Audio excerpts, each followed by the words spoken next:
마태복음 20장 25절에서 28절 말씀입니다. 예수께서 제자들을 불러다가 이르시되 이방인의 집권자들이 그들을 임의로 주관하고 그 고관들이 그들에게 권세를 부리는 줄을 너희가 알거니와 너희 중에는 그렇지 않아야 하나니 너희 중에 누구든지 크고자 하는 자는 너희를 섬기는 자가 되고 너희 중에 누구든지 으뜸이 되고자 하는 자는 너희의 종이 되어야 하리라. 인자가 온 것은 섬김을 받으려 함이 아니라 도리어 섬기려 하고 자기 목숨을 많은 사람의 대속물로 주려 함이니라. 아멘. 무엇을 위해 삽니까? 또 그 무엇이 정해졌으면 그 무엇을 위해서 그것을 위해서 어떻게 살아갑니까? 사람마다 자신의 삶의 방식과 습관이 있습니다. 높이 올라가려고 하는 마음. 이왕 살 거면 작은 사람이 되는 것보다 큰 사람, 큰 인물이 되려는 마음은 누구에게나 있을 것입니다.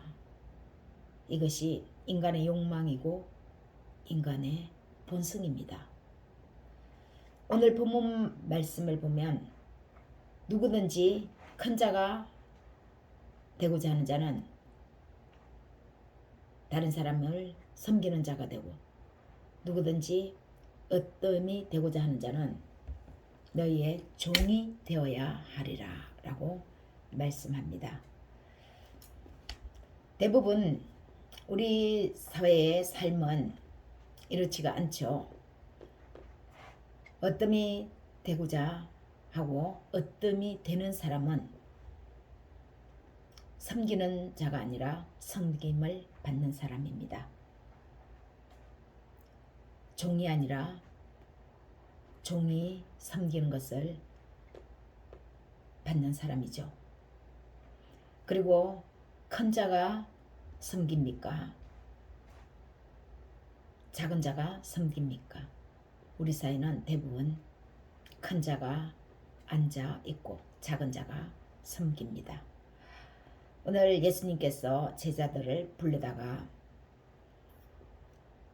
하나님 나라가 아닌 이방인의 하나님을 모르는 사람들은 권자에 앉으면 그 집권자들은 사람을 임의로 자신의 생각으로 주관하고 부린다고 말씀합니다. 그러나 강조하죠. 너희는 권세를 그렇게 남용하지 말아라. 권세를 이 세상에 하나님을 모르는 사람들이 권세를 부리는 그런 권세를 사용하지 말라고 당부합니다. 오히려 반대로 부탁하죠. 당부합니다. 명령합니다. 이렇듯이 성공하는 사람들은 성공한 사람들을 보면 대부분 앉아서 그 섬김을 받는 사람들입니다. 그러나 예수님의 말씀은 정말로 너희들이 성공하고자 하느냐? 그럼 그 성공의 방식은 어떠한 것이다 라고 우리에게 가르쳐주고 있습니다. 실제로 성공하는 사람들 대부분 그들의 삶을 보면 관찰하면 성공을 했다고 하는 그 이후에도 그들의 삶의 방식과 습관은 어려운 처지 가운데서도 사람들을 섬겨왔고 또 섬기고 있는 것을 볼 수 있습니다. 특별히 성경의 인물에서 바로 요셉은 17세의 나이로 노예로 팔려가서 노예로서의 삶에 최선을 다합니다. 그렇게 최선을 다한 결과 오히려 그는 억울한 누명, 간음미수죄라는 죄를 뒤집어쓰고 감옥에 갔는데 거기서 요셉은 다른 죄수들을 섬기며 봉사하는 것을 볼 수 있습니다. 자신의 처지가 어떻습니까? 억울한 누명을 써서 그 누명을 벗기에 급급하겠죠. 얼른 벗으려고 애를 쓰겠죠. 억울한 누명을 생각하면 분통이 터지는데 누구를 섬겨야겠다는 마음의 여유가 일어나겠습니까? 그러나 요셉은 그런 와중에서도 감옥에 갇혀서 다른 사람들, 죄수들을 섬기는 일을 감당합니다. 간수가 요셉의 특별한 마음을 보신 것이죠. 억울한 누명을 썼는데도 불구하고 체념하거나 또 그 누명을 벗기 위해서 안간 힘을 다 쓰는 그런 모습보다는 오히려 겸손한 마음으로 다른 사람을 배려하는 것을 보았기 때문이 아니겠습니까? 또 다윗은 이스라엘의 2대 왕이 되었죠. 그 다윗은 자신의 나라가 위기에 처했을 때 아무도 적국의 장수 골리앗과 싸워볼 생각조차도 못하는 그 순간, 절체절명의 순간에 자신은 장수도 아니고 정규 군사훈련을 받아본 적도 없지만 나라를 구해야 한다는 일념 하나로 골리앗과 맞서 싸웁니다. 한 번도 전쟁에 참가해보지 않은 그런 다윗이요. 어쩌면 죽을지도 모르는 자신인데 나라가 위기에 처했을 때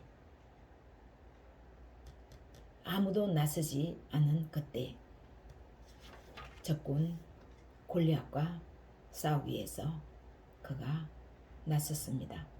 적군 골리앗은 장수 중에 장수였죠. 키도 장대했고 다윗과는 비교가 되지 않은 그런 신체를 가졌습니다. 그리고 모든 군사 장비를 다 갖춘 사람이었습니다. 요셉도 다윗도 이들은 뒤에서 누군가의 섬김을 기다리고 있지 않았습니다. 오히려 어려울 때 자신이 먼저 나서서 다른 사람을 섬기는 자리에 나갔습니다. 먼저 그 누군가를 위해 자신이 일어섰습니다. 요셉은 자신도 죄수로 들어갔지만 다른 죄수를 섬겼고 다윗은 누가 봐도 이기는 싸움이 아닌데 기꺼이 자신의 나라 동지들을 살리기 위해 그들 앞에 일어서서 나라를 섬겼습니다. 실패와 성공을 이분법적으로 딱 나누기는 좀 모순이 있습니다. 왜냐하면 실패한 인생 같지만 가만 보면 성공한 인생이 있는 사람이 있고 성공한 인생 같지만 또 자세히 그 삶을 들여다보면 실패한 인생이 있습니다. 그러나 이런 이분법적인 성공이 아닌 참 성공을 한 사람들은 다 남을 섬겨왔습니다. 독재로 남이에 군림하지 않고 남을 섬기며 그 사람들과 어깨를 함께하며 함께 길을 걸어온 사람들입니다. 눈이 쌓인 산 속에서 혼자 살려고 다른 사람, 쓰러져 있는 사람을 내팽개치고 혼자 앞서서 달렸는데 결국 그 사람 옆에는 아무도 없어서 길을 잃고 산속에서 쓰러져 죽었습니다. 살려고 먼저 달렸지만 죽음에 이르는 것입니다.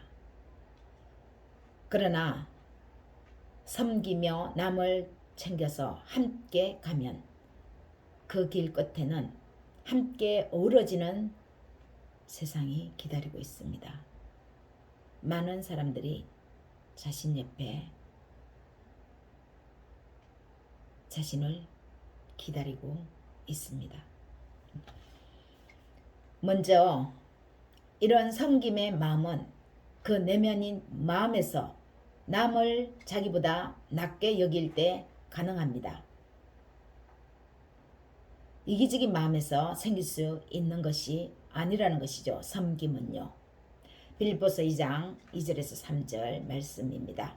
마음을 같이하여 아무 일에든지 다툼이나 허영으로 하지 말고 오직 겸손한 마음으로 각각 자기보다 남을 낮게 여기고, 남을 나보다 낮게 여길 때에 섬길 수 있지. 저 상대방이 나보다 못하다, 나보다 뭔가 좀 모자란다 이렇게 생각하면 그 교만한 마음으로는 다른 사람을 섬길 수 없습니다. 오히려 나보다 못한 그 남을 그보다 더 높이 올라가려고 그 사람을 짓밟게 되는 거죠. 바로 섬김의 마음은 첫 번째는 겸손한 마음입니다. 겸손이 있을 때 다른 사람을 섬길 수 있다는 것이죠. 두 번째는요. 이 세상을 주관하는 하나님을 믿는 믿음에서 가능합니다. 하나님이 나를 보고 계신다. 사람들 그 모든 사람들을 주관하는 분이 하나님이시다 라는 믿음이 있을 때에 섬김은 가능하다는 것입니다.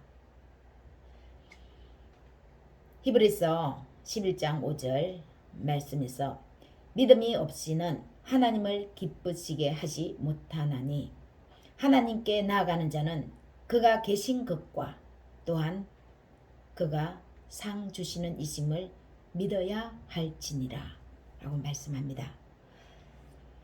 자신의 섬김을 사람이 아닌 신으로부터 보상이 주어질 것이라는 확실한 믿음에서 다른 사람을 섬길 수 있다는 것입니다.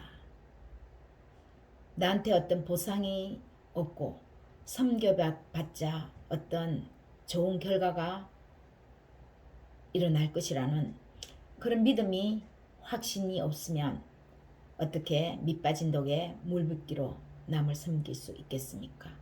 그러나 다른 사람을 섬길 때 내가 사람으로부터 보상받는 것이 아니라 하나님으로부터 하나님이 나에게 보상해 주신다는 그런 신에 대한 믿음이 있을 때에 사람을 섬길 수 있다는 것입니다.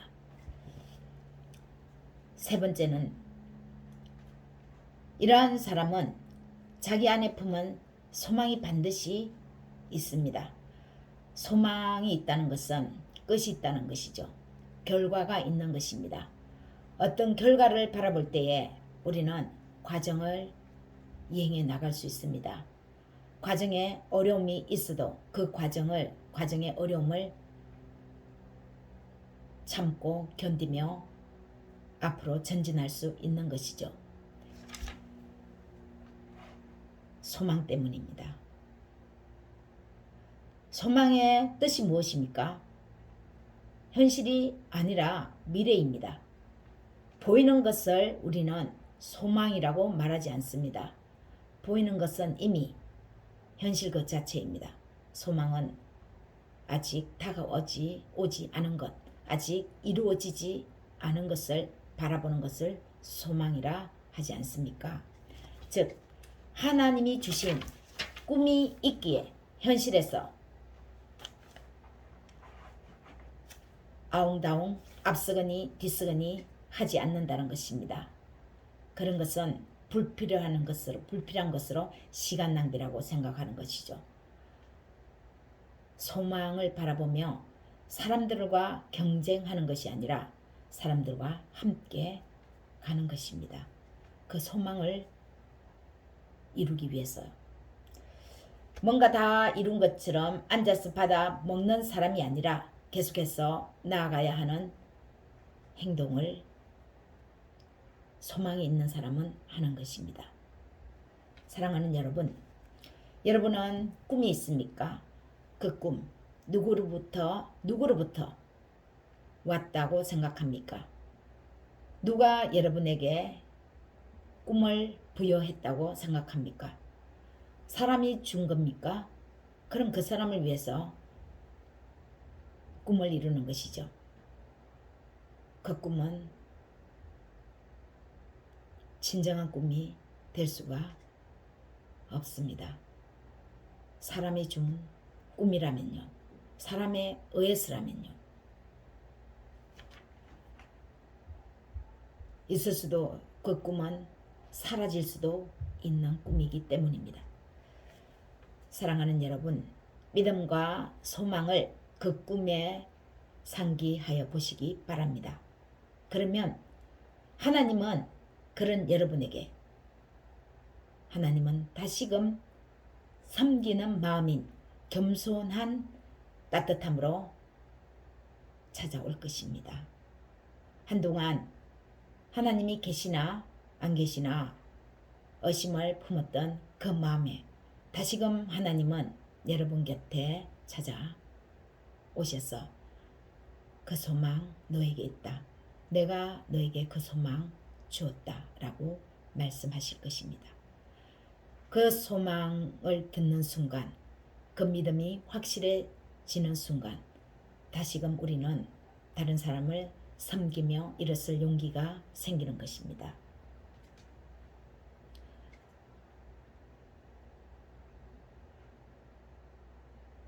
그 꿈을 이루기 위해서 일어서서 더욱 섬김의 자리로 우리 나아갑시다. 섬기는 그 섬김이 결국 우리가 목표로 하는 작은 사람이 아니라 큰 사람이 되는 것입니다. 앉아서 섬김을 받는 것이 아니라 종이 되어서 다른 사람을 섬기는 그 자리는 결코 작은 자리가 아닙니다. 큰 사람이 다른 사람을 섬길 수 있습니다. 오늘도 주 예수 그리스도 안에서 여러분을 사랑하고 축복합니다.